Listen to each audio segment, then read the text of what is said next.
We were lied to, as it's no secret now that the Los Angeles Lakers blocked the trade regarding Mark Williams following a failed physical.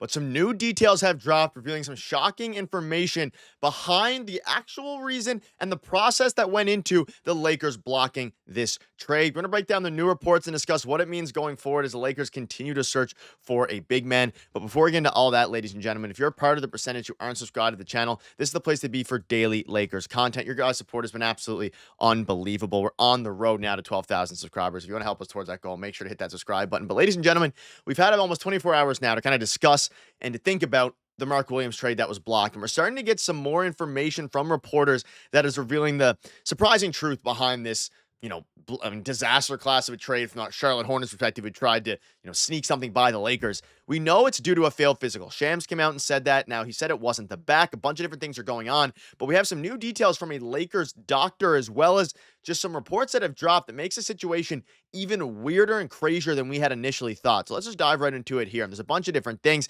whether it be the Hornets screwing over another team in the Suns. We'll dive into it all, right? But I want to focus on this. So this was in I think Jovan Buha's podcast and their post-game reaction. Lakers doctor and UCLA doctor vetted Mark Williams' injury history prior to the physical, and he passed. Then he failed the physical. So it's clear to me the record said one thing, but the physical revealed issues they couldn't overlook. Trade rescinded. And that's why, we were lied to by, specifically the Hornets, by everybody involved a little bit here. Now, obviously, Shams, it was a failed physical, but most people thought that, he was going to be okay, all these different things. But he was passed by both a Lakers doctor and a UCLA doctor prior to the physical regarding his injury history. Now, we know that during any trade process, there's always a bunch of different avenues. Now, before Rob Pelinka agreed to this trade, of course, you have your own doctors in LA. You have other doctors, third-party doctor, in this case, UCLA's doctor, go for, checking his medical history, making sure everything lines up before you accept the deal. Because the moment that this deal goes public, everybody's going to assume that it's a done deal. We haven't seen a block trade in the NBA in a while regarding one of this caliber and blockbuster, right? So this obviously happened. And this isn't like a veto trade. They didn't cancel the trade because one of the sides was unhappy with it being unfair or anything like that. Similar to what happened with the CP3 trade. This one was simply because of his physical. But the fact that a Lakers doctor, and a UCLA doctor for that matter, went out and cleared and vetted his injury history, but then failed the physical, is very interesting. It means that the records on file looks like he was healthy. He played the last 3 games in Charlotte, and it seems like the Charlotte Hornets wanted him to play in those 3 games despite him being some sort of injured or dealing with something. Clearly, if he failed the physical, they wanted him to play those games so that they could then offload Mark Williams to a suspecting team and hoping that he passes the physical. It makes the situation even crazier because to have the doctors, vet Mark Williams, him pass, the actual physical showing something else, it's great work by everybody involved, of course, and it's good work by the Lakers, because if you're giving up this amount of assets, you do not want something to go wrong. And you talk about how the Hornets tried to play, and they made an interesting statement, which I'll get into in a minute here. You see this just dropped 3 hours ago. Yusuf Nurkic is with the Hornets in Detroit, but remains unavailable due to trade pending. Cody Martin and the other players as well have been listed as out by the Suns, including their game tonight. Have the Hornets screwed over the Suns too? It's a bit of a disaster class by the Charlotte Hornets, because they clearly knew, despite the fact that, on paper, the injury history was vetted, they knew that a deal was probably not going to get done once the physical ended, right? We assumed that. We obviously knew that. But what we didn't know was what the Hornets were hoping the Lakers wouldn't see is beyond the injury history and report going out. Everybody was saying, okay, well, the Lakers with Mark Williams, they'll get him, they'll be great. And the Hornets are hoping they could sneak one by him. And the Hornets also went out and gave a very interesting, there's a bunch of things to go over here, very interesting statement. Now, he said, we are excited to welcome back Mark to the organization.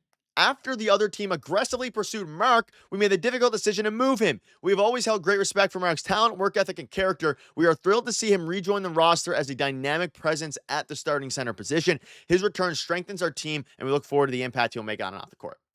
So after the other team, in this case the Hornets, played Mark Williams for what seems like 3 games just to make it seem like he's healthy and that his body is good, and then trade him off after they aggressively pursued, even though they say the other team aggressively pursued Mark. All reports are indicating that Mark Williams, the Hornets GM was going to aggressively pursue on the Lakers side, like they were the one who called Rob Pelinka first, and it seemed to be like the Luka trade where Nico Harrison came up to Rob Pelinka and started the deal and started the conversations. It seems like the exact same thing was happening here with the Hornets and Rob Pelinka. The Hornets went to Rob Pelinka and said, hey, we'll get a deal done. We'll go ahead and actually work towards a deal here because we know that Mark Williams is damaged goods to a degree. Let's go ahead and do this. But then to save optics and to save face, he goes ahead and says, we made the difficult decision to move him. Difficult decision. After the other team aggressively pursued Mark, it's absolutely just baloney, right? It's honestly sad to see. It's very annoying, I should say. Not necessarily sad. It's annoying to see. And obviously, you hate to see trades blocked. And now both teams have to try to reconcile the relationships with the players. And you can see this here. I'm a firm believer that everything happens for a reason. Williams clearly has issues with his health, and the Lakers give up a ton to get him. We got ourselves another center in the buyout market. Plus, we get Dalton, Cam, and our picks back. I mean, I think Cam Reddish is probably going to be waived. We'll have a video on that coming in the future. But when it comes to everything happens for a reason, I do agree with this. If they would have been a little bit iffy with the physical and they wouldn't have done their full due diligence, then there's a good chance the Lakers would have been left with Mark Williams, who's playing 15, 20 games a year, and they give up Dalton Connect and the picks. And I am a fan of Dalton Connect, but I do think the pick here is the most important thing. The 2030 swap, but also the 2031 unprotected first. Because now you have that pick. You can see how Luka Doncic and LeBron mesh together. And then you can go into the offseason this year and really go out and execute a massive trade surrounding those picks. You still have Dalton Connect. If you can find a way for JJ Redick to implement Dalton Connect back into the lineup, for him to get his shot back, get his value up even more, so then you can even package him for a bigger player. That's ultimately what it's going to be. And yes, there's a ton of players available on the buyout market, none of which are even close to the skill level at this moment compared to Robert Williams. And as you look at the Lakers depth chart here, like, yes, the Robert Williams trade would have been absolutely ideal. However, we're better off that it didn't happen following the failed physical. But the details, like the Hornets we were lied to by the Hornets. We were lied to a little bit by the media as well. Like, it seems like, let's not forget, we were lied to right after the trade happened. People were saying, whether it be from the Hornets side or Lakers side, that, his back wasn't an issue, which it wasn't, and that, he was going to be fully healthy, he'll be ready to go, all these different things. And the whole time, despite having a vetted written history, that written history didn't matter because his actual physical, he failed in. To be honest, it's not difficult to fail a physical necessarily. They have a huge, the Lakers organization, every organization in the NBA has a huge process they go through. But you rarely see for trades of this caliber for them to be rescinded. And Rob Pelinka came out and spoke out about the trade and said how he was talking with Luka about it, how he'd be the perfect center for the future for the next 5 to 10 years. He was fully convinced that this trade was going to happen. And that is because we see here now, the physical, they vetted his injury history. So usually when you vet your injury history, nothing unforeseen comes up very often, at least when it comes to the physicals. But let me know down below what your thoughts are. Things are getting ridiculous here. Good morning to everybody except the Hornets for the stunt they tried to pull, to their lackluster apology, I guess. Not even apology, excited to welcome back Mark Williams to the organization. It's getting a little bit ridiculous. But ladies and gentlemen, let us know down below what your thoughts are on this. As things start to heat up, we're going to keep you up to date with all the latest news. Thank you guys for watching. Cheers.